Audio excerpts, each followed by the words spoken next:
देखिए, ऐसा है कि टैक्स क्या होता है? टैक्स सरकार लेती है आपको सर्विसेज देने के लिए। ब्रिटिश के दौरान सिर्फ 16% हमारी लिटरेसी थी, आज वो बढ़ के 80% पहुंच गई। तो मिला, हमारी जो लॉन्जिटिविटी थी 1930s में, जो लॉन्जिटिविटी थी वो 35 साल की थी, आज वो 70 साल की हो गई। तो जो आपको कर सकते हैं वो उन्हीं को तो मिल रहा है। नहीं, हेल्थ देखिए, गरीब आदमी तो मरता था ज्यादा, है ना? तो गरीब आदमी तो अशिक्षित था, अब शिक्षा पहुंच गई। तो ऐसा नहीं कि कुछ नहीं हुआ, सरकार ने बहुत लेवल पे बहुत कुछ किया है देश में, लेकिन जितना करना चाहिए था उतना नहीं हुआ। जो साउथ ईस्ट एशिया है उसके कंपैरिजन में हम बहुत पीछे हैं, क्योंकि इतना ये करप्शन वगैरह में चला गया।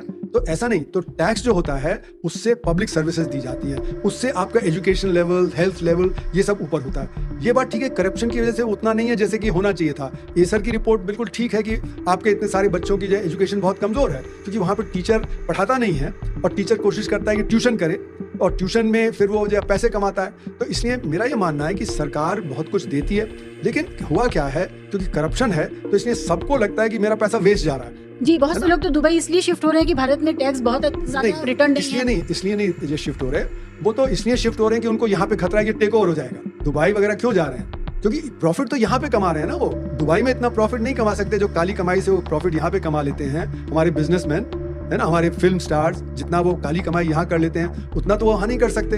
तो वहाँ पे एनआरआई बन के रहेंगे, कमाएंगे यहाँ पे, ठीक है ना। तो पॉइंट ये है कि हमारे यहाँ टैक्सेशन बहुत कम है।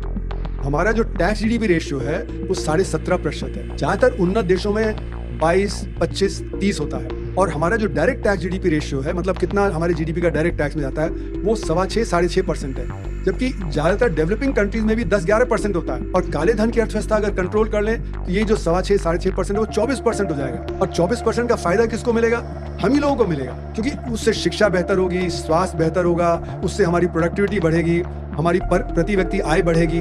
तो एक डॉक्टर अंडर इनवॉइसिंग क्यों करता है? वो इसलिए क्योंकि सभी लोग गैर कानूनी काम कर रहे हैं। तो वो भी कहता है कि मैं भी गैर कानूनी काम करूंगा। अगर हम सब सही ढंग से काम करें और हमको उसका जब फल मिलता रहे, तो जैसे स्कैंडिनेवियन कंट्रीज हैं, वहाँ पे 60-65% टैक्स होता है, लेकिन लोग टैक्स देते हैं। वहाँ पे काले धन की अर्थव्यवस्था 1-2% है, हमारे यहाँ 60% है। तो वहाँ पे क्यों देते हैं? क्योंकि उनको अच्छी सर्विसेज मिलती हैं, उनके बच्चों को अच्छी एजुकेशन मिलती है, उनको अच्छी सड़कें मिलती हैं। हमारे यहाँ टूटी फूटी सड़कें होती हैं हमारे यहाँ। तो इसलिए हर एक को एक इनजस्टिस लगता है।